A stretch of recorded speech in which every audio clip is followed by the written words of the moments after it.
Donc, je suis moi-même Patrick Vincent. Je co-dirige le Centre Erasme, qui est le laboratoire d'innovation ouverte de la métropole de Lyon.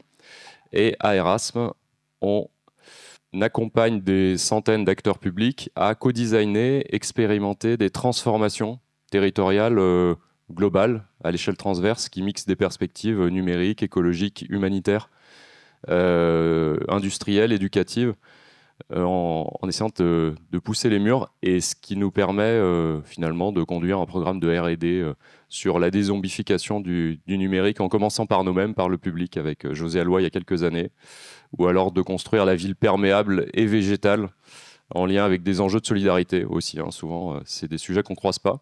Et alors, quand ils viennent nous voir, très souvent, les chefs de projet arrivent avec une question, une conviction, beaucoup d'expertise, hein, qui est de dire comment apporter, construire des solutions et un plan d'action à une problématique ciblée sur le territoire. Et puis, chemin faisant, ce qui se passe souvent, c'est que cette conduite de projets techniques qui marche parfois, qui est assez prédictive, se heurte à la réalité de sujets qui sont entremêlés, qui sont connectés à des centaines d'acteurs, assez mouvants. Et au bout d'un certain temps, eh bien, la question se déplace et on arrive très régulièrement à se positionner sur l'interrogation de manager, non pas seul, mais ensemble, non pas une solution, mais l'incertitude du futur. Et donc, je trouve qu'on est bien dans notre sujet, puisque on se rend compte que à la fois les problèmes peuvent être complètement évolutifs, insaisissables, si on essaye d'y apporter une réponse technique au changement, qu'en tant qu'organisation, on fait souvent partie des problèmes hein, qu'on essaye de résoudre aussi, et qu'on a besoin d'aborder de manière culturelle, réflexive, avec de l'animation de communauté, ce qui est souvent le cas dans les sujets qui sont traités, les enjeux dits de soutenabilité. Alors pourquoi est-ce que nous avons tous une difficulté au prime abord à regarder le futur? C'est que pour moi, il y a déjà une profusion et une polarisation de l'offre des futurs qui entretient cette forme de, finalement, de sectorisation de la réponse hein, des acteurs publics. Euh, et puis on va voir qu'elle mélange aussi à la fois les aspects scientifiques, biophysiques, rigoureux, et puis les opinions. Et donc ça pose un vrai problème, à mon sens. Et je m'appuie pour ça sur une étude de l'ADEME, qui est assez intéressante, hein, parce qu'elle montre bien que dans le même espace public cohabitent des visions du futur qui sont parallèles. Donc celle, hein, bien entendu, du pari sur l'abondance de solutions et de capacités, si on file la métaphore automobile. Celle de la soutenabilité, qui est plutôt un pari sur la compensation, ou la soutenabilité verte. On va essayer d'arriver à zéro à la fin, mais on ne voit pas l'ensemble du système. Des paris de circularité, donc coopération ou alors circularité matérielle et technique. Et puis, sorte de direction vers la décroissance ou la frugalité, pour revenir aussi aux besoins fondamentaux. Et donc, sans parler de changer de système, hein, ce qui me paraît intéressant pour notre sujet aujourd'hui, c'est de se dire que ces différents scénarios montrent des controverses individuelles et quelque part civilisationnelles, globalement. Et que ce qu'ils ont tous en commun, c'est qu'ils nous racontent une manière différente d'habiter le monde. Donc qu'est-ce qu'on voit derrière? Si on revient à des notions basiques que nos deux invités pourront développer, c'est qu'il y a un dialogue entre, d'un côté, l'empreinte écologique, donc les comportements sociétaux en général, et puis la biocapacité, c'est-à-dire la capacité de charge, d'absorption ou de renouvellement des ressources. Et ces quatre scénarios, finalement, sont aujourd'hui positionnés en parallèle et s'appuient absolument pas sur les mêmes fondamentaux pour exister. Donc je vous propose de travailler ensemble, de discuter ensemble autour des poignées auxquelles il faut s'accrocher hein, pour comprendre le futur dans un premier temps. Donc José Alloy va nous parler de réalité biophysique, de tendances sur le temps long également, et puis bien entendu de liens, puisqu'on a vu qu'ils étaient indissociables avec les systèmes comportementaux. Et j'aimerais bien qu'on aborde la question de controverse, bien entendu, civilisationnelle, via ce premier exposé. Et puis dans un deuxième temps, Alexandre parlera de redirection. Donc comment dans nos organisations, des méthodologies peuvent être déployées, à la fois au niveau stratégique et opérationnel, pour choisir ensemble à quel renoncement, à quel attachement il faut procéder pour avancer. Et on prendra bien entendu le numérique comme fil rouge, hein, puisqu'il est emblématique de tous ces enjeux. Je vous remercie et José, je t'en prie, je te passe la parole. Je vais me présenter très brièvement. Ce que vous devez savoir du point de vue académique est sur cette diapo. Le principal message est sur la diapo aussi. Donc, je précise toujours ça quand je fais mes exposés. Je ne suis pas militant écologiste. Je ne suis pas militant tout court. Donc, j'ai une démarche de recherche, on va dire, scientifique sur ces sujets. Je ne distribue pas les bons et les mauvais points concernant l'écologie non plus. Et je ne vous dis pas ce qu'il faut faire non plus. Bon, à quoi ça sert que je vienne alors? Alors, je vais vous présenter l'état du monde tel que je l'analyse depuis 2011. C'est en 2011 que je me suis intéressé à ces questions et j'ai été engagé pour cofonder le laboratoire interdisciplinaire des énergies de demain qui s'intéresse à la transition énergétique, mais de manière plus large, on s'est rendu compte que la question même de la transition énergétique était beaucoup trop étroite par rapport à ce qui se passe. Alors, le numérique est un de mes sujets favoris. Les technologies numériques, c'est un sujet favori parce que c'est le plus critique, en fait. C'est celui qui aura le plus de difficultés à exister après 2050. Donc, il y a un événement important. Donc, je suis un grand utilisateur de numérique. J'utilise de l'intelligence artificielle pour mes recherches. J'ai un cluster de calcul, comme tous les physiciens, etc. Donc, la question n'est pas... je ne suis pas vertueux, je ne prétends pas être vertueux écologique non plus, hein.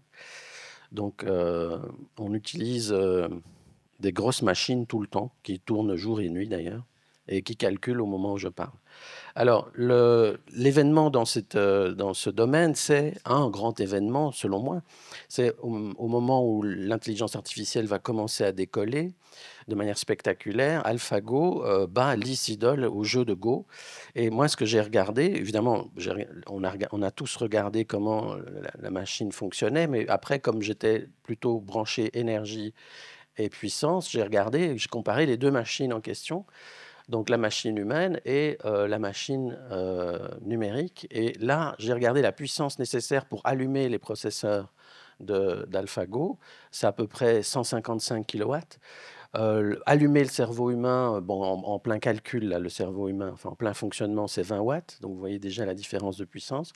Alors, si je suppose que M. Lissidol a été nourri, presque même gavé avec ces 2500 kilocalories par jour depuis qu'il est né, il a 34 ans, d'accord. Il a consommé 130 gigajoules. Et en fait, sa puissance quotidienne moyenne, c'est 120 watts. Si je regarde en combien de temps AlphaGo consomme 130 gigajoules, c'est à peu près en 10 jours. Donc on voit bien qu'il y a deux mondes complètement différents. Il y a le monde de la chimie du carbone mouillé, ça s'appelle un être humain, et il y a le monde ultra sec des minéraux, du plastique, du métal. L'un fonctionne à très haute puissance, l'autre fonctionne à très basse puissance. L'un existe depuis 300 000 ans, l'autre va disparaître dans le courant de ce siècle. C'est ça la situation actuelle. Donc, ces deux métabolismes complètement différents sont même incompatibles, en fait. Et là, je ne suis pas en train de parler d'écologie, hein, je n'ai pas fait de remarques écologiques, je vous dis juste ce qui va arriver d'un point de vue structurel. Pourquoi ? Eh bien, parce que si on regarde comment fonctionnent nos technologies, je viens de le dire, c'est une chimie minérale sèche à haute puissance. Elle est optimisée pour la puissance et pas du tout pour le recyclage. Encore, c'est pour avoir l'air optimiste parfois. Et donc, les sociétés humaines actuelles, depuis le 19e siècle, sont minières. Elles utilisent des combustibles fossiles. 80% de l'énergie primaire mondiale, c'est des combustibles fossiles. Et puis, on a des combustibles fossiles sur à peu près 3 siècles, selon les estimations actuelles, dont 2 sont déjà passés. C'est-à-dire qu'on sort des combustibles fossiles. Si vous voulez nier le problème, vous pouvez discuter des incertitudes. Oui, mais l'Antarctique va fondre, on pourrait trouver du pétrole en Antarctique, au Groenland. Voilà. Donc voilà, on peut jouer sur les incertitudes. C'est peut-être 4 siècles, mais ce n'est pas la question. C'est quand on retire les combustibles fossiles, il n'y a plus rien qui fonctionne dans le monde actuel occidental. De l'autre côté, vous avez une chimie du vivant qui est SHNOPS, hein, carbone, hydrogène, azote, oxygène, phosphore, soufre. Elle est humide, donc elle utilise l'eau comme solvant. On est composé essentiellement d'eau d'ailleurs. Elle est à faible puissance, donc un être humain, c'est 100 watts, 120 watts en moyenne. Elle fonctionne depuis, avec photosynthèse depuis 2,5 milliards d'années. Et les sociétés humaines sont organiques. Alors, Homo sapiens, on estime que c'est 300 000 ans, et le néolithique, c'est à peu près 15 000 ans. Donc, depuis 15 000 ans, les sociétés humaines ont fonctionné avec cette contrainte organique au sens chimie organique et photosynthèse. D'accord ? Et puis, à la fin du XVIIIe siècle, il y a ce qu'on appelle cette révolution industrielle, et on passe aux combustibles fossiles. Alors, ça change tout. C'est-à-dire que ce qui va se passer, c'est que la quantité des matériaux fabriqués, la nature des matériaux fabriqués vont complètement changer. C'est-à-dire qu'actuellement, on produit 22 millions de tonnes de cuivre par an, et la production de cuivre est en croissance exponentielle depuis qu'on a des données, c'est-à-dire depuis le début du XXe siècle. Donc chaque année, il y a plus de millions de tonnes de cuivre qui sont produites. C'est 1300 millions de tonnes de fer. D'accord ?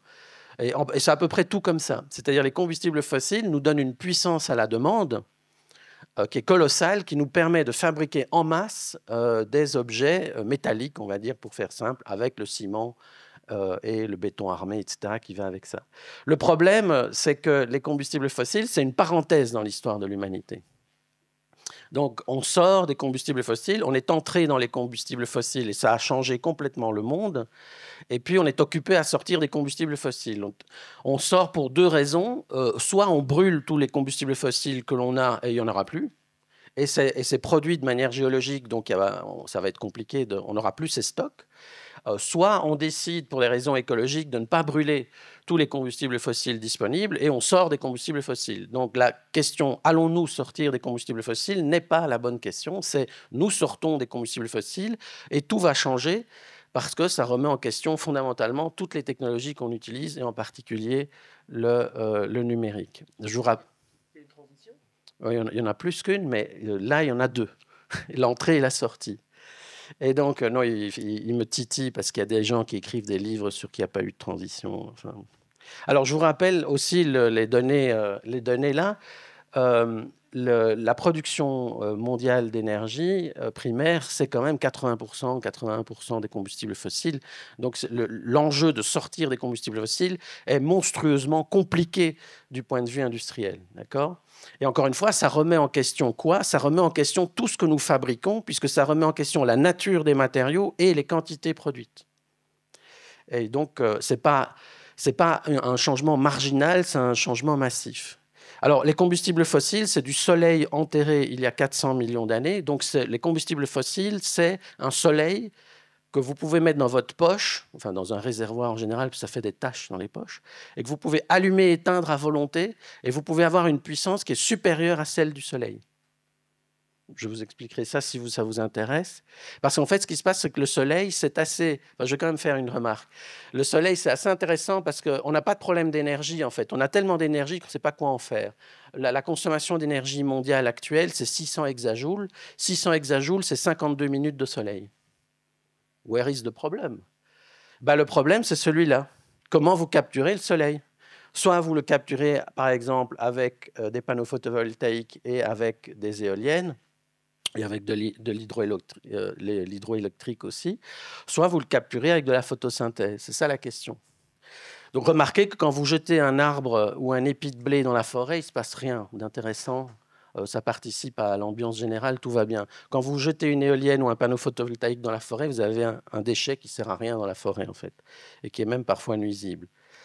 Alors, les technologies numériques s'inscrivent dans ce cadre-là général, hein, et donc il faut voir les technologies numériques comme un énorme effet rebond qui n'arrête jamais. Et pourquoi ? Parce qu'il y a deux lois extraordinaires. Alors, ce n'est pas des lois, c'est des observations d'industriels. Hein. Donc, vous connaissez la loi de Moore, j'imagine, puisque vous êtes féru de numérique. Oui ? Non ? Ouais, voilà. Et vous connaissez la loi de Koomey aussi ? Ah, voilà. Voilà.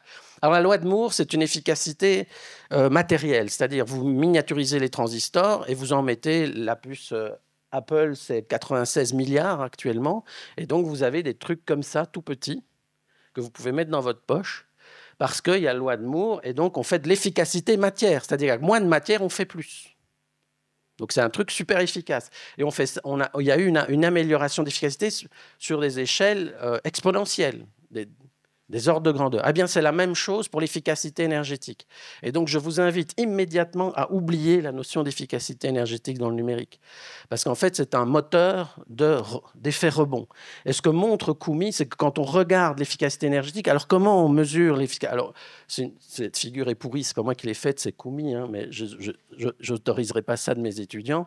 Mais si vous regardez ici, c'est une échelle logarithmique en puissance de 10, hein, donc c'est une ligne droite, ça veut dire que c'est une exponentielle. Et puis l'efficacité, si vous regardez, c'est le nombre de calculs d'instructions que vous pouvez faire par joule ou par watt.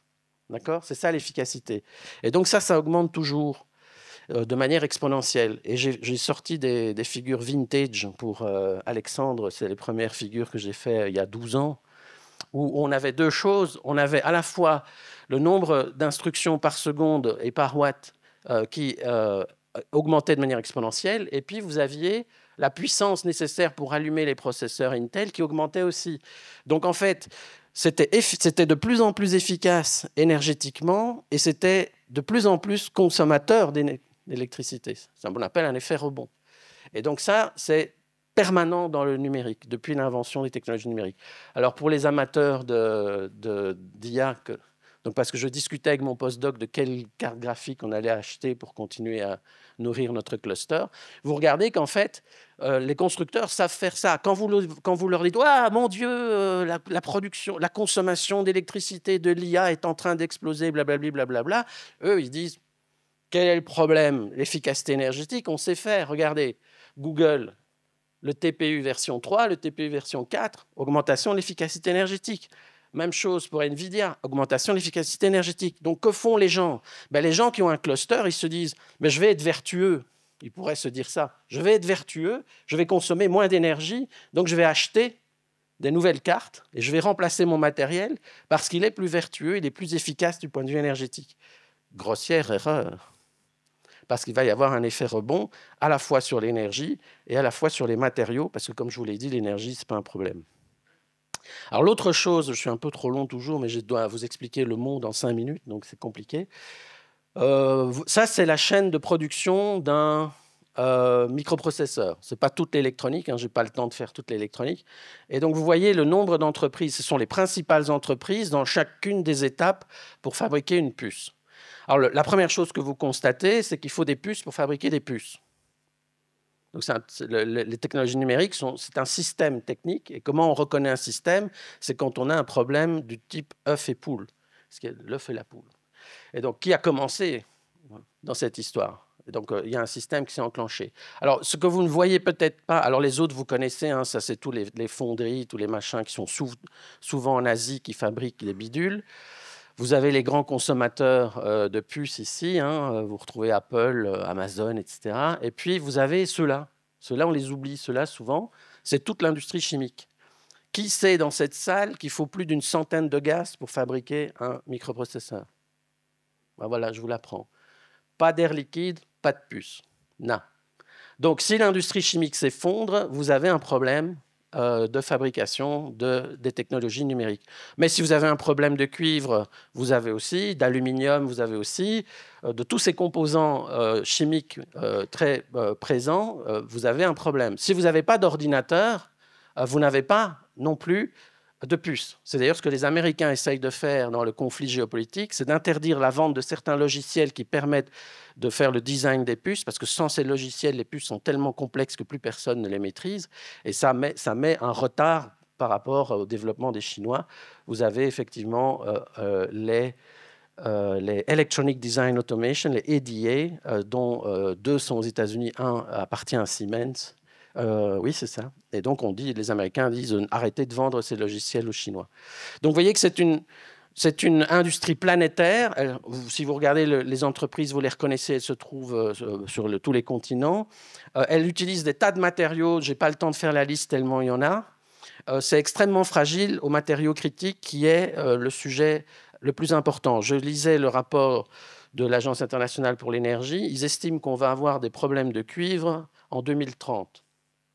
Pas de cuivre, pas d'électricité, pas de numérique, pas de chocolat. Donc on est mal. Alors, le résumé, Je vous laisse le lire. Hein. Donc, c'est une technologie zombie. Pourquoi zombie? C'est un vocabulaire que j'ai inventé pour dire, voilà, c'est quoi un zombie? C'est un mort-vivant, donc il est déjà mort, mais il continue d'envahir le monde au détriment des humains, en fait. Et toute notre technologie, et le numérique est une technologie zombie magnifique, elle continue d'envahir le monde au détriment des humains. C'est-à-dire, à un moment, si on coupe l'électricité, il n'y a plus rien qui fonctionne, on ne peut même plus se nourrir. En fait, il n'y a plus rien, même pas d'eau. La distribution d'eau a aussi été numérisée, je vous rappelle. Donc, si vous voulez zombifier quelque chose qui fonctionne, je ne sais pas moi, la production de la bière, la production du vin, la production du pain, un truc qui a l'air plutôt organique, là, eh ben, vous numérisez. Vous allez dans un chai et vous dites, allez, on va mettre des ordinateurs partout, etc. Et donc, il vous faut, avant, il ne fallait pas d'électricité pour faire du vin. Et tout d'un coup, il vous faut des microprocesseurs, de l'électricité, etc. Donc, vous avez zombifié la production de vin. Et ça, c'est vraiment dommage. Alors maintenant, comme c'est des systèmes, vous attendez le Messie et vous voulez savoir ce qu'il faut faire. Qu'est-ce qu'il faut faire? Qu'est-ce qu'on doit faire, chef? Alors, j'en sais rien, mais c'est compliqué. Donc, je dis à mes étudiants, il y a 3 missions. Il y a la première dont Alexandre va parler, qui va consister à fermer des choses, faire des choix, ne pas faire, rediriger des choses. La deuxième, c'est sortir de la prison du présent et puis essayer de faire de la soutenabilité faible, c'est-à-dire quelque chose qui ne va pas durer des siècles, qui ne va sans doute pas durer au-delà du XXIe siècle, mais qui permet de répondre à des défis écologiques que je n'ai pas abordé. Je vous ai montré que structurellement, même, je ne sais pas si dans la salle, quelqu'un n'en a rien à cirer de l'écologie, parce que parfois je vais dans des salles où les gens n'en ont rien à cirer de l'écologie, je viens de vous montrer que structurellement, l'industrie est morte, pas pour des raisons écologiques, pour des raisons structurelles de systèmes énergie-matériaux avec les combustibles fossiles. Et puis, la mission 3, c'est inventer la suite, parce qu'il y a moyen d'inventer la suite. Mais pour ça, il faut gagner du temps. Il faut faire la mission 2 qui nous permet de gagner du temps, c'est-à-dire de ne pas être grillé pour pouvoir inventer la suite. On a besoin de gagner du temps parce qu'une transition technologique majeure, c'est 50 ans, quand tout va bien. Or, on n'est pas aligné, tout ne va pas bien, et on ne sait pas très bien dans quelle direction inventer. Par exemple, la mécanisation de l'agriculture française, tout le monde était d'accord à la sortie de la Seconde Guerre mondiale, des communistes au général de Gaulle. Ça s'appelle un consensus politique. Il y avait un pognon de dingue, comme on dit de nos jours, sur la table, le plan Marshall, et les Américains étaient tout contents parce qu'eux, ils avaient déjà mécanisé, ils avaient des industriels qui tournaient à plein pot pour fabriquer des avions, des tanks, des bombes, etc., qu'il fallait recycler et qui allaient donc fabriquer des tracteurs, des moissonneuses-batteuses, ça. Donc, ils nous ont vendu le matos. 40 ans.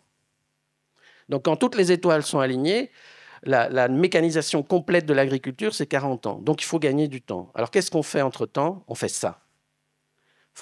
Ne vous préoccupez pas trop de l'énergie. Bien sûr, c'est important parce que vous la payez, donc il faut quand même faire attention à sa facture. Mais si vous voulez avoir un effet systémique, économisez 1 kg. N'utilisez pas 1 kg de matériaux. Ne remplacez pas les équipements. Laissez-les mourir lentement. D'accord ? Pourquoi ça a un effet systémique? Parce que je viens de vous expliquer que si vous focalisez sur la consommation d'énergie, vous allez, à l'insu de votre plein gré, fabriquer des nouveaux effets rebonds. Parce que les industriels vont vous dire « mais ça, on sait faire, l'efficacité énergétique ». Et d'ailleurs, on peut vous vendre du nouveau matos beaucoup plus efficace du point de vue énergétique. Mais le nouveau matos, il consomme des matériaux. Et en fait, le problème, c'est les matériaux, ce n'est pas l'énergie, c'est la puissance. D'accord ? Même chose pour les émissions de gaz à effet de serre, dioxyde de carbone. C'est de nouveau une visière qui est intéressante. Je ne dis pas qu'il faut négliger ni la consommation d'énergie, ni évidemment les émissions de gaz à effet de serre. Mais c'est une visière qui... Vous oubliez les matériaux. Hop, je ne vole plus en avion, c'est bon, j'ai fait une économie extraordinaire de tonnes de CO2. Mais du coup, je fabrique plein pot dans mon jardin, plein de trucs pour remplacer. D'accord ? Donc, ça, vous avez perdu l'effet. Par contre, si vous économisez 1 kg de matériaux, eh bien, vous avez un impact systémique sur la consommation d'énergie, sur les émissions de gaz à effet de serre, sur l'industrie minière, sur la fabrication de ces matériaux, sur le recyclage, etc., etc. Et donc, vous avez un impact plus important, mais économiser 1 kg, c'est beaucoup plus difficile qu'économiser des kilowattheures. C'est d'ailleurs pour ça que tout le monde parle d'économiser des kilowattheures et pas d'économiser 1 kilogramme. Voilà. C'est tout pour aujourd'hui. Bon, je me présente pendant ce temps-là. Je suis donc Alexandre Monin, je suis philosophe, je travaille une quinzaine d'années, un peu plus sur le numérique. J'ai fait ma thèse sur l'architecture et la philosophie du web, donc je ne suis pas non plus anti-numérique au départ et à la base. J'ai été chercheur Andrea, magnifique, merci beaucoup. Entre 2014 et 2017, j'en ai démissionné pour justement, et parce que je m'intéressais de plus en plus aux enjeux liés à l'écologie, que ce n'est pas forcément le lieu le plus facile pour parler et travailler sur ces questions. Et d'ailleurs, c'est à cette occasion, quand j'étais chercheur là-bas, que j'avais invité José pour expliquer aux informaticiens, aux informaticiennes que le numérique avait une dimension physique et une dimension matérielle. Il y avait une âme qui est tous les langages formels, la logique, les algorithmes, etc., mais qui avait aussi un corps.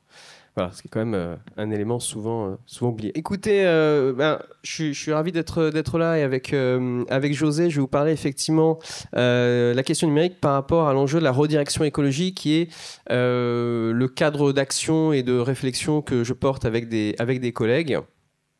La redirection écologique, c'est quoi? C'est un cadre pour poser un certain nombre de questions et ouvrir un certain nombre de chantiers destinés à rencastrer nos activités, nos institutions, notre logistique à l'intérieur des limites planétaires. On va dire ça comme ça, quoi que ça puisse signifier, parce que les limites planétaires, c'est pas exactement un concept qui est facile à opérationnaliser. Mais peu importe, c'est suggestif, ça donne une direction.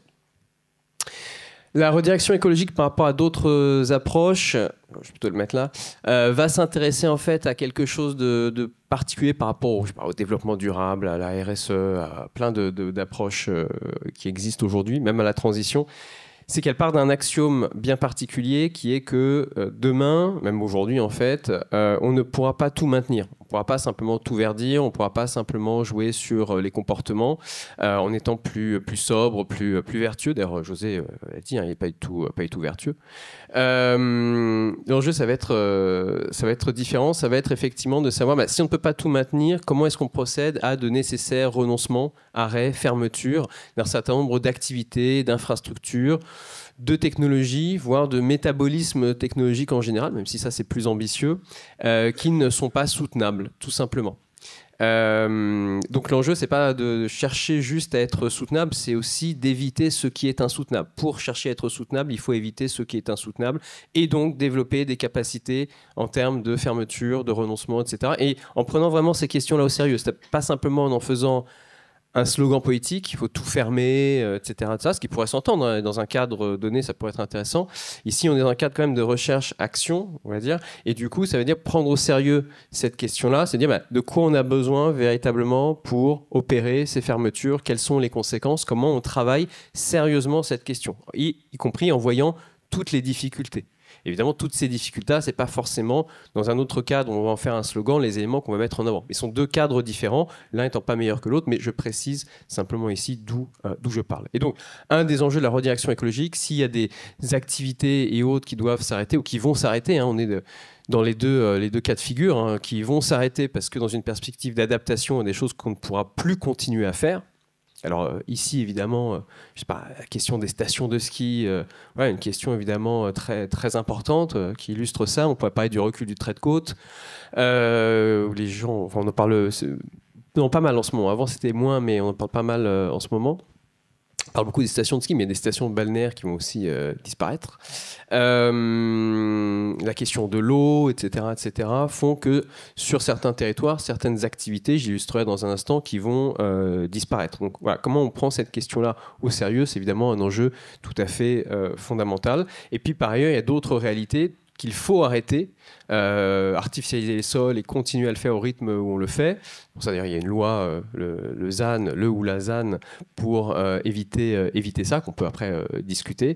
Mais voilà, éviter de faire des choses qui en fait sont fondamentalement non soutenables, commercialiser des SUV qui soient fossiles ou qui soient électriques, par exemple. Voilà, ça, il faudrait évidemment arrêter de faire. Et puis, bien d'autres choses, mais je ne vais évidemment pas toutes les lister maintenant. Ce à quoi la redirection va s'intéresser, c'est OK, une fois qu'on a posé qu'il faut arrêter des choses, qu'il faut renoncer, qu'il faut démanteler, qu'il faut désaffecter et réaffecter, une des conditions pour le faire, et pour le faire de manière juste, ça va être justement de regarder quels sont les attachements des personnes à ces réalités-là.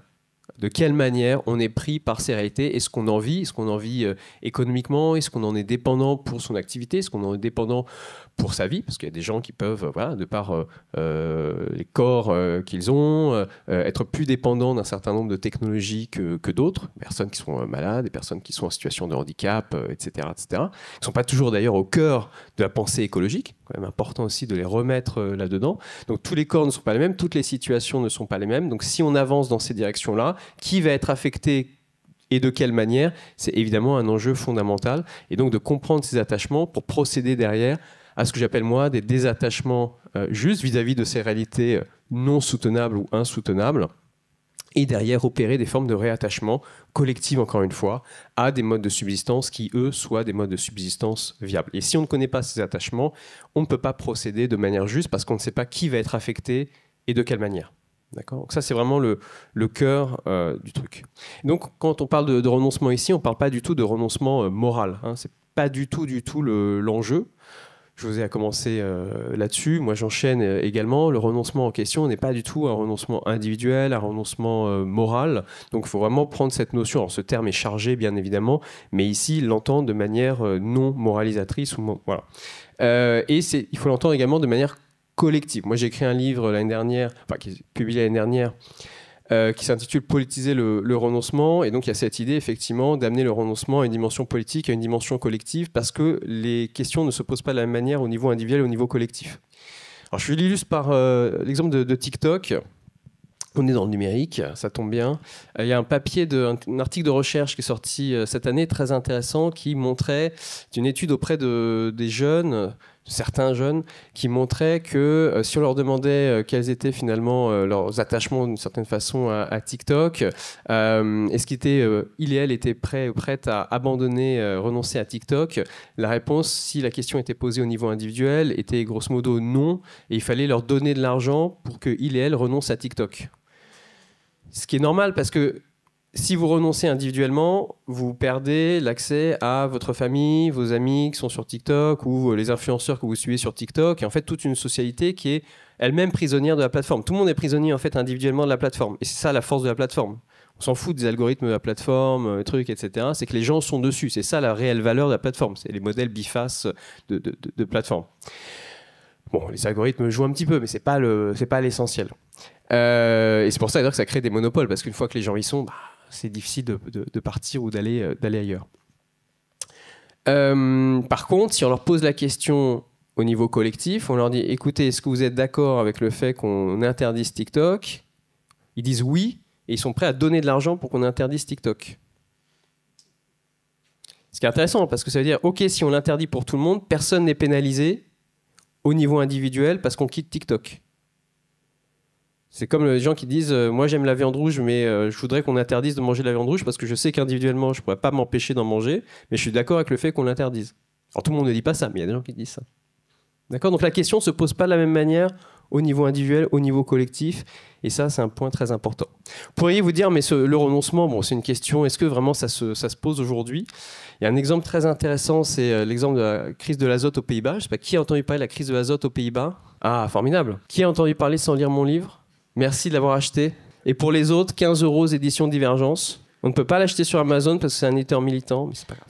Crise de l'azote aux Pays-Bas, bon, pour le dire très vite, c'est pour indiquer simplement que des pays entiers peuvent être confrontés à des problématiques liées à des formes de renoncement. Là, on a un pays qui est un très fort pays exportateur au niveau mondial sur une toute petite surface, ce qui veut dire qu'il y a énormément d'azote qui est produit, qui reste localement, qui rentre dans les sols, qui va dans l'atmosphère, etc. C'est un problème écologique qui a été porté devant les tribunaux par une ONG et une fondation de défense de la biodiversité. Et ça a obligé le gouvernement à prendre un plan d'action pour d'ici 2030. Alors, on était dans les années 2016, quelque chose comme ça. 2017, 2018, puis ça se continue en fait cette crise pour en fait diminuer par 2 le cheptel aux Pays-Bas d'ici 2030. Alors vous imaginez annoncer la même chose en Bretagne, ça va être saignant. Et puis exproprier 30% des exploitations agricoles des Pays-Bas, exproprier 30% des exploitations agricoles des Pays-Bas et refondre 30 autres %. Et depuis, le pays étrangement est en crise crise politique, etc. Voilà. Donc c'est plus le même pays avant ou après. Donc c'est des questions qui peuvent tout d'un coup surgir à l'échelle même d'un pays et qui vont en fait surgir. Donc qu'est-ce qu'on fait par rapport à ça? J'ai repris le slide de José justement. Essayer de gérer l'existant, de fermer ce qui est insoutenable, de poétiser, collectiviser, j'allais dire aussi ces questions, et puis essayer d'agir aujourd'hui.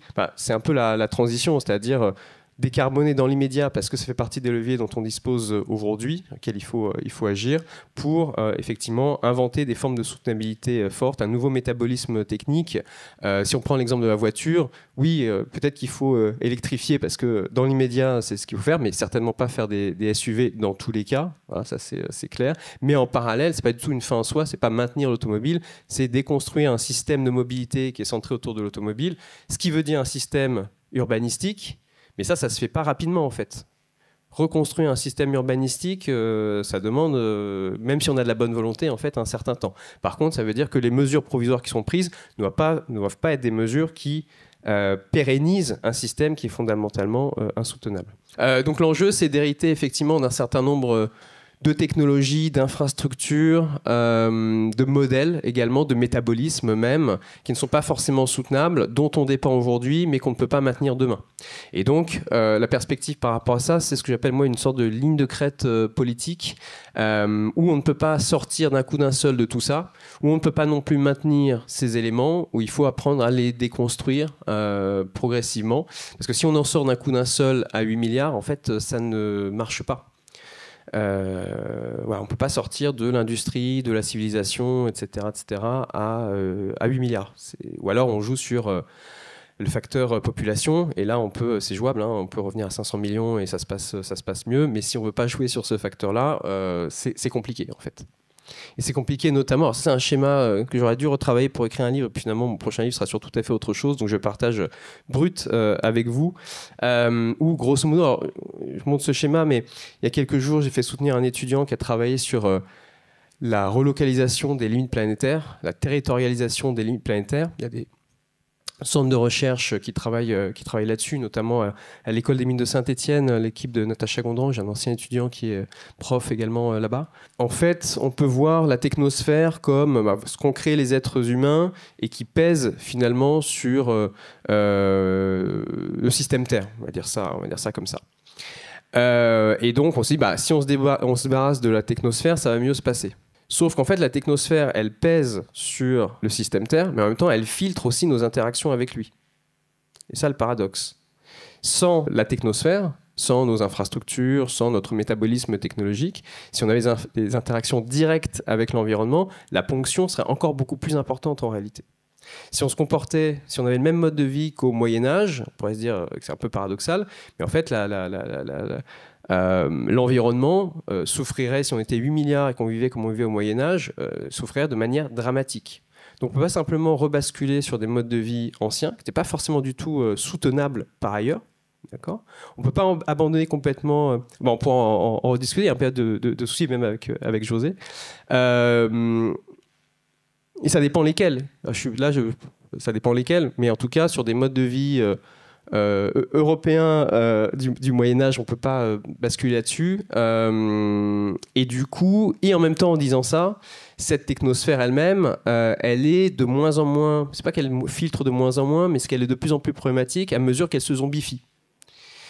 José rappelle que le numérique, c'est une technologie habilitante. Donc c'est une technologie qui rend d'autres technologies possibles. Il l'a indiqué, l'agriculture, etc., etc. On ne peut plus aujourd'hui... la gestion de l'eau, tu le disais à l'instant. Et donc ça veut dire que cette technosphère aujourd'hui, avec le numérique, avec les IA génératives particulièrement, devient effectivement de plus en plus zombifiée. Et donc, à la fois, elle filtre, mais en même temps, elle devient de plus en plus pesante et elle joue de moins en moins ce rôle de filtre, et donc elle devient de plus en plus insoutenable. Vous voyez, elle pèse, en même temps, elle filtre, et en même temps, aujourd'hui, avec cette zombification accélérée due au numérique, elle devient de plus en plus insoutenable. Qu'est-ce qu'on fait dans cette situation ? Oui, c'est un peu complexe, en fait. C'est pas juste « Ah, c'est pas bien »,« Ah, c'est super », etc. Non, c'est tout un ensemble de facteurs qu'il faut prendre en compte. Alors, tout ça, je vais passer parce que j'ai pas le temps. Si ce n'est pour dire que Je pense qu'il faut associer 3 dimensions, mais je n'aurai pas le temps d'en parler, que sont l'efficience, la sobriété et le renoncement, qui pour moi sont en fait des dimensions complémentaires. Voilà, on ne peut pas avoir une perspective sur le futur sans les 3 ensemble. Voilà. Mais si vous avez des questions là-dessus, je pourrais en parler. Donc, je vais passer sur tout ça. Dire simplement qu'aujourd'hui, c'est surtout sur les territoires qu'on a justement les perspectives de renoncement, d'arrêt, de fermeture les plus ambitieuses, parce que les territoires, les collectivités qui sont dessus et ça, qui les gèrent, sont confrontés ici, comme à Métabier, à l'arrêt de la neige. Donc on a des acteurs qui anticipent la sortie d'une activité liée à la neige qu'ils considèrent être sans avenir, donc voilà, qui prennent des mesures en ce sens. Des gens ici dans le sud-est de la France, dans le pays de Fayence, qui décident d'arrêter toute construction pour une durée de 5 ans et peut-être de stabiliser en fait cet élément-là parce qu'il y a un manque d'eau. Donc renoncer à la construction neuve dans le sud-est de la France, quand on sait le poids économique que ça représente, c'est vraiment quelque chose d'inédit et de tout à fait intéressant. Donc il y a des renoncements en fait en cours. Ici à Caen-la-Mer, c'est tout un écoquartier, 2500 habitations auquel on a renoncé parce que les données du GIEC local indiquaient que si ce quartier était construit, les gens auraient les pieds dans l'eau. Donc il y a quand même des gens qui ont travaillé 10 ans sur ce projet et qui, au bout de 10 ans, ont eu des données nouvelles qui leur ont fait dire il faut arrêter ce projet, et ils ont réussi à l'arrêter. Donc c'est vraiment des démarches nouvelles extrêmement intéressantes qu'il faut arriver à encourager, à faire prendre plus d'importance. Ici à Grenoble, plutôt, sur la slide, il y a un travail qui a été fait par mon collègue Diego Andivar il y a 4 ans avec des étudiants sur la question des piscines. Alors, que je mentionne parce que la question, c'est est-ce qu'on peut maintenir toutes les piscines municipales ou non parce qu'elles deviennent vétustes? Est-ce qu'on les reconstruit? Est-ce qu'on peut maintenir toutes les infrastructures dont on dispose demain? La réponse est sans doute non si on regarde le bilan environnemental de tout ça, mais il y a des questions évidemment derrière de justice sociale. Ce qui était intéressant, c'est que la question du renoncement à ces infrastructures, elle a été posée aux habitants et aux habitantes de la ville de Grenoble qui ont enquêté en fait pour répondre à cette question. Et donc c'était pas juste oui il faut renoncer, non il faut pas renoncer. Et je termine. C'était est-ce qu'il faut le faire ou pas, et on ne sait pas, donc aidez-nous, et quelles réponses on apporte. Et donc il y a eu notamment parmi les réponses qui ont été apportées l'idée de décaler, d'apporter de nouvelles réponses, et de dire notamment est-ce qu'on peut pas alors sécuriser des plans d'eau, mais est-ce qu'on peut pas aussi garder les services rendus par l'infrastructure sans l'infrastructure? Et donc, par exemple, avec une piscine, on peut faire de l'aquagym, c'est un sport doux, donc c'est bien pour les personnes âgées, etc. Mais on peut avoir à peu près les mêmes bénéfices si on fait de la randonnée ou du tai chi, ce qui ne nécessite pas une piscine, en l'occurrence. Donc, garder les bénéfices sans l'infrastructure et son coût et son poids matériel, ça, évidemment, c'est une piste très intéressante. Est-ce qu'on pourrait garder certains bénéfices du numérique sans le numérique? C'est aussi une question qui est intéressante et qui se pose notamment dans un monde aujourd'hui où les jeunes ont connu qu'un monde numérisé. Ce qui n'était pas mon cas, il n'y a pas de numérique dans tous les foyers quand moi j'ai grandi. Aujourd'hui, si on dit aux jeunes « faut dénumériser », qu'est-ce que ça veut dire quand on a toujours connu un monde numérique? En tout cas, ça ouvre des questions inédites et je vous laisse là-dessus parce que je pense que c'est des questions qui sont importantes. Merci beaucoup.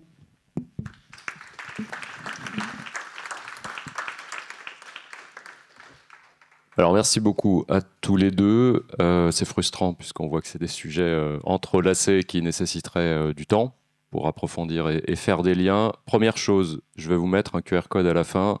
Vous retrouverez dessus, on en a parlé rapidement, les présentations complètes. Donc ça permettra d'aller un cran plus loin.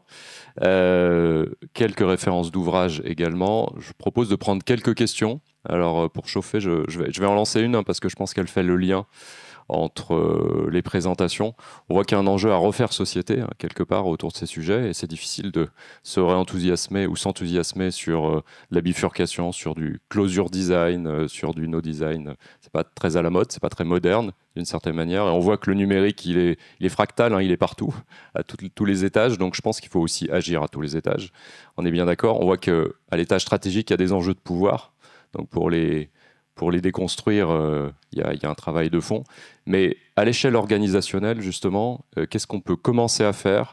Je sais que tes collègues ont travaillé aussi sur une fresque du renoncement, qui est un outil activable, il me semble. À l'échelle d'une entreprise, d'une équipe, d'un service public, est-ce qu'il y a des formations, des actions au quotidien qui permettent d'enclencher finalement cette contre-culture qui paraît indispensable? Alors, je laisserai José parler des entreprises. Je pense que c'est plus difficile pour les entreprises, mais il y a des choses évidemment toujours qui peuvent se faire, plutôt avec d'ailleurs moins, de mon point de vue, les entreprises que les salariés. Alors, je peux dire deux choses. Il y a la question, effectivement, du travail qui se pose, effectivement, à la fois dans le public et dans le privé. Alors, je peux mentionner deux initiatives de ce point de vue-là qui me semblent particulièrement intéressantes, et qui est une question aujourd'hui qui n'est pas du tout traitée à la hauteur des enjeux par les autorités publiques. C'est-à-dire, que devient le travail, l'activité de gens dont on sait que l'activité en question va disparaître, devoir muter profondément. C'est pas débat autour des emplois verts qui vont résoudre ça. Là-dessus, il y a vraiment un manque, et quand on discute avec des gens du réseau Action Climat ou autres qui seront vraiment spécialisés sur ces questions de travail, on voit que le compte n'y est pas aujourd'hui, ce qui est un vrai problème politique par ailleurs.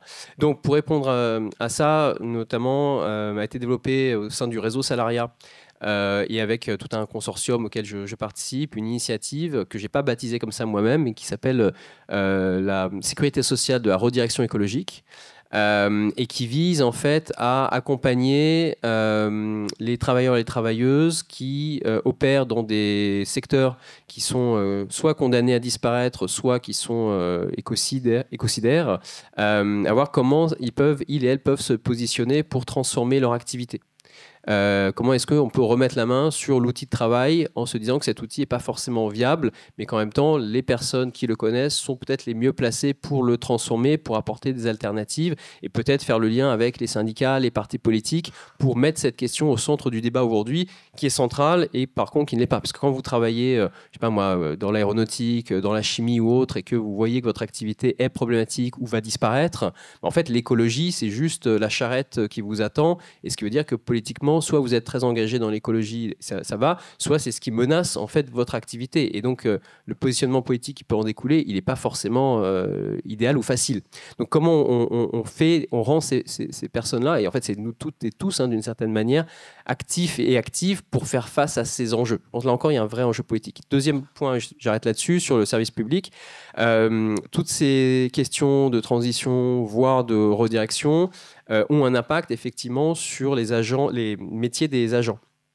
Quand on demande par exemple à des jardiniers arrêtez de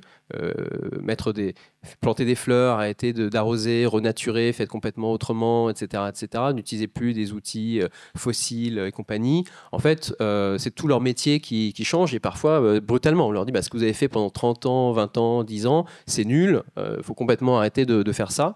Le public a les attentes du passé, et donc nos agents, ils sont vraiment pris entre eux, ils sont dépossédés de leur savoir, de leur savoir-faire, leurs compétences métiers, et font face à des administrés qui ne sont pas forcément contents. Donc là encore, ça peut engendrer des réactions qui sont problématiques. Donc la question, c'est comment est-ce qu'on arrive à associer ces personnes qui sont aussi les premières finalement à faire face à ces injonctions à l'écologisation de leur métier, mais qui ne sont pas forcément toujours bien traitées dans le cadre de ce processus, à être actives et finalement à en sortir par le haut, plutôt que ce soit une nouvelle contrainte managériale ou autre qui vienne les déposséder en plus de ce qui faisait sens dans leur métier. Ce qui là encore peut engendrer aussi des réactions, y compris des réactions politiques qu'on mésestime aujourd'hui, mais qui sont très très nettes quand on enquête sur ces questions. Je peux vous dire que le service jardinage, espace vert de la ville de Grenoble, il ne vote pas forcément ce que vous imaginez. Merci pour cette première réponse. Je vous passe la parole pour d'autres questions et échanges croisés. Je vais prendre la balle au bon, parce que je suis Pierre Mériot, adjoint au maire à Grenoble, en charge du personnel de l'immobilier municipal et de la stratégie numérique. Et effectivement, je confirme les propos qui viennent d'être tenus. On est engagé à Grenoble dans un autre programme de recherche avec l'ANACT qui s'appelle Bifurcation RH et qui a pour vocation de travailler justement sur l'évolution des métiers des agents publics face au choc que le changement climatique nous impose. Et effectivement, c'est très compliqué d'expliquer à des jardiniers que oui, il faut changer de façon de travailler, y compris avec, en leur faisant faire des réflexions collectives sous forme de fresques climat, etc. On a des forces de résistance au changement qui sont assez considérables, parce qu'en fait, on mesure bien à ce moment-là l'écart qu'il peut y avoir entre le prescrit et le réel du travail des gens, et les attentes effectivement de la population qui sont assez étonnantes, parce qu'il y a une forme de conservatisme à vouloir des jolis bosquets avec des fleurs qu'on replante tous les ans, donc c'est pas grave si on les arrache au passage, etc. Et nous, notre politique, évidemment, c'est orthogonal, c'est plutôt de planter des vivaces avec une biodiversité garantie, avec etc. Moins d'entretien, etc. Mais c'est compliqué.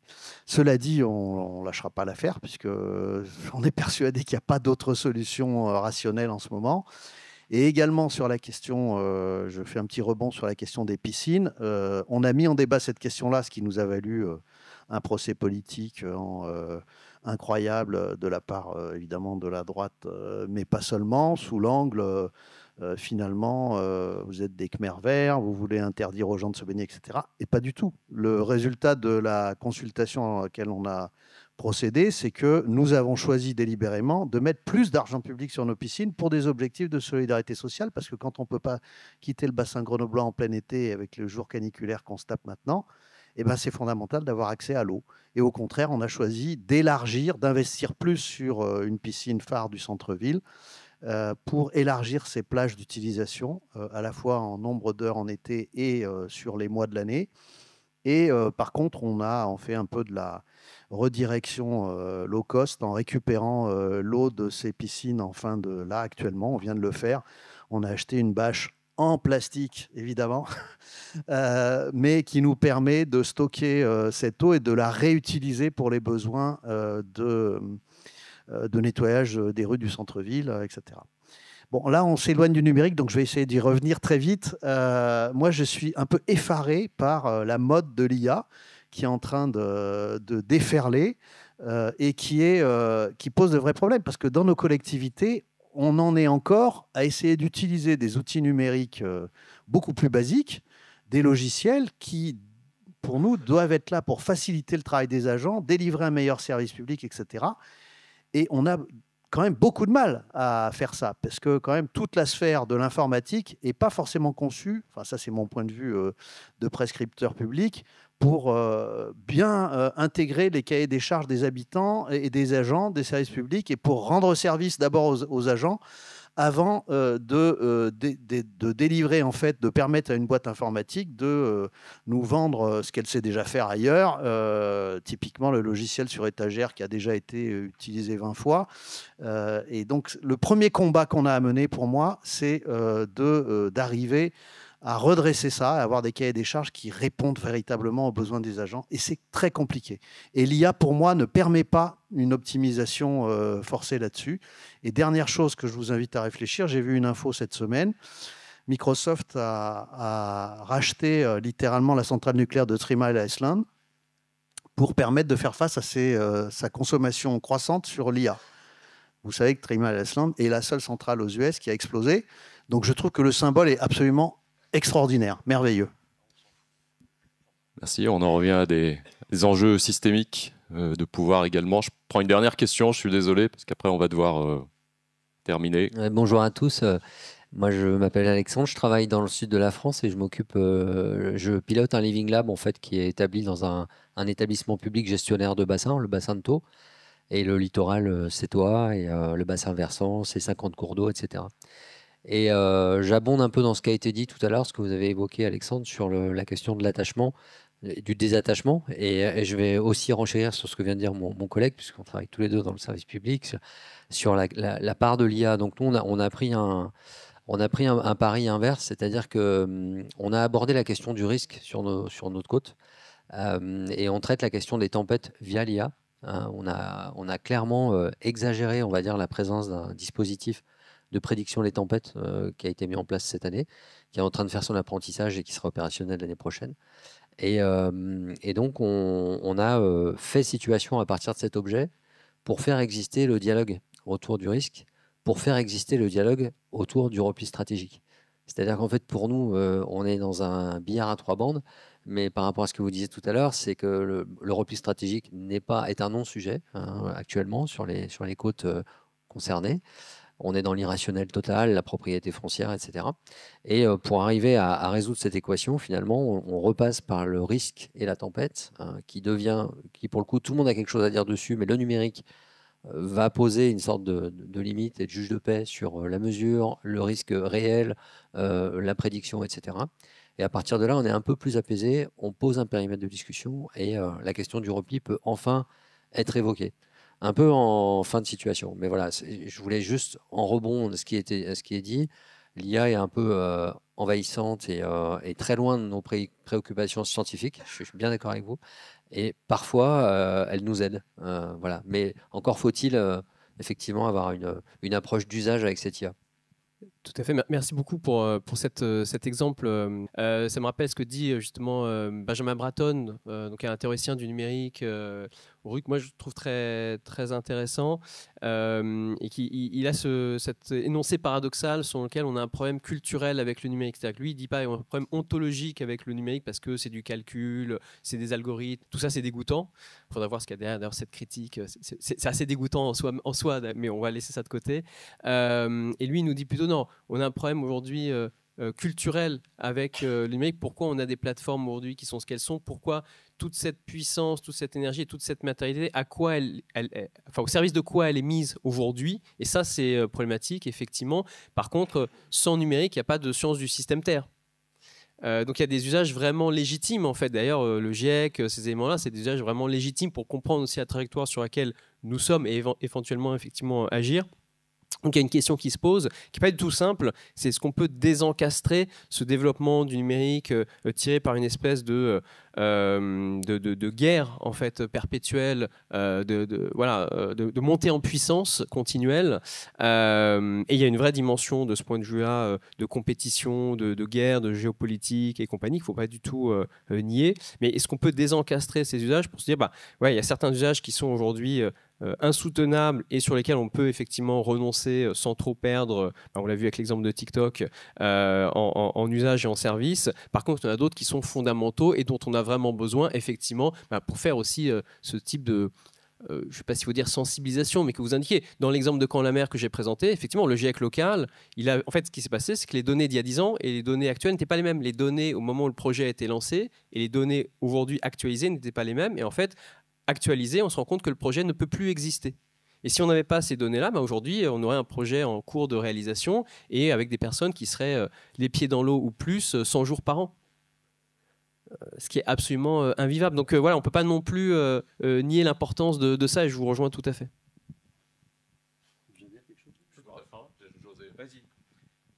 Donc, moi, ce que j'ai essayé de vous expliquer, c'est que ces questions-là sont des questions structurelles et sont... encore une fois, si vous n'êtes pas sensible, ce n'est pas le cas ici, mais si quand je vais chez des industriels qui ne sont pas nécessairement sensibles à des arguments écologiques, j'utilise aucun argument écologique en fait. Je n'ai pas besoin de citer le climat, la biodiversité, toutes les catastrophes écologiques pour montrer que les technologies que nous utilisons actuellement sont structurellement mortes en fait. Ça ne veut pas dire qu'on ne va pas pouvoir inventer autre chose, mais ça veut dire qu'il va falloir inventer autre chose et il va falloir se poser la question qu'est-ce que ça veut dire inventer autre chose pour ne pas tomber dans le technosolutionnisme, etc. C'est-à-dire l'essentiel, moi j'estime que l'essentiel de la recherche académique dans le monde qui est faite sur ces questions ne sert à rien. C'est parce que c'est une extrapolation de l'existant, parce que dans le monde scientifique et des ingénieurs, je vais terminer sur une note positive, dans le monde scientifique des scientifiques et des ingénieurs, la vision, la philosophie de la nature qu'ils ont est complètement obsolète. Et je parle de la physique de la nature. Je ne parle pas, c'est-à-dire comment on voit le monde, comment fonctionne le monde. Tout ça est complètement obsolète. Donc maintenant, je donne des cours dans des écoles d'ingénieurs, mais la première chose qu'il faudrait faire dans les écoles d'ingénieurs, c'est donner des cours de sciences du vivant. Je ne parle pas des ingénieurs agronomes, évidemment, mais les autres. Parce que sans une connaissance élémentaire de comment fonctionne justement le système Terre, on comprend pas, on ne sait pas dans quel monde on vit. Et quand on comprend ça, on se rend compte, tiens, ça c'est ce qui s'est passé pour moi il y a une douzaine d'années, tiens, c'est rigolo, il n'y a rien qui tient. Il va falloir inventer autre chose. Or, quelque chose existe depuis 3 milliards d'années, c'est par exemple la photosynthèse. Ça, c'est une technologie, on peut dire ça, c'est une technique qui fonctionne depuis 3 milliards d'années. Donc là, on a des exemples de choses qui ont été inventées il y a des milliards d'années qui fonctionnent toujours. Et donc, je vais terminer par là, il y a un collègue ingénieur qui me dit, un polytechnicien en plus, donc c'est un génie, qui me dit « Ah mais ouais, toi, ce que tu voudrais, ton Graal, c'est d'inventer les technologies immortelles. » Et alors je dis non, c'est pas ce que je suis en train de dire. Je suis pas en train d'essayer, parce que moi je dis, je cherche de la soutenabilité sur des millénaires. Je m'en fous des 50 prochaines années. C'est déjà décidé ce qu'on va faire dans les 50 prochaines années, sauf les coups qu'on va recevoir sur la tête pour des raisons diverses et variées. Mais donc, sur des millénaires, c'est quoi? C'est les principes physico-chimiques qui font que quelque chose dure des millénaires. Et ça s'appelle le vivant. Ce truc-là dure depuis des milliards d'années. Donc, on a un exemple là. Donc, il y a tout un pan de la recherche en technique qui doit être redirigé pour essayer d'inventer un métabolisme technique qui soit compatible avec le métabolisme terrestre, parce que c'est ça le problème que l'on a. Le métabolisme des technologies qu'on utilise est incompatible avec le métabolisme terrestre, et c'est pour ça que l'on a les symptômes qui sont toutes les catastrophes écologiques qui se produisent. Et donc, on doit rediriger une partie de la recherche de ce côté-là. Et bien sûr, ça n'enlève pas le fait que le modèle actuel de croissance, et je ne parle pas de croissance économique, de croissance d'énergie et de matériaux, mais il y a un plafond. C'est la physique, c'est trivial ce que je suis en train de dire. À un moment, la bouteille est vide. C'est ça la réflexion profonde du physicien. Et donc, il faut s'arrêter là-dessus. Et ça c'est quelque chose qu'il faut prendre en compte. C'est par exemple, on va sortir de l'exponentiel du cuivre pour rentrer dans le cuivre stabilisé fluctuant. Ben, ça, c'est un autre monde.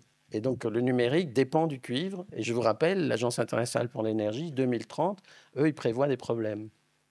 Et pour compléter juste ce que dit José, qui est très important en une seconde, c'est donc qu'on ne peut pas avoir d'un côté une pensée du vivant et de l'autre côté une pensée de la technique et les opposer, choisir entre eux. En fait, c'est la même question. C'est une seule et même question.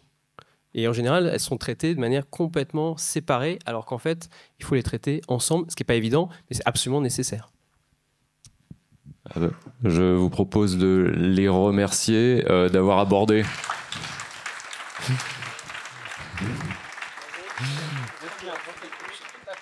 d'avoir abordé ces sujets de manière unifiée, hein, c'était un peu l'enjeu, d'avoir aussi appuyé cette culture du débat démocratique, y compris sur la technique, puisqu'il s'est perdu avec le temps, et toutes les boussoles ont besoin de plusieurs dimensions. On en a mis pas mal dans cette masterclass. Merci à tous. Vous retrouverez sur le QR code les éléments dans la journée. À très bientôt. Merci. Merci.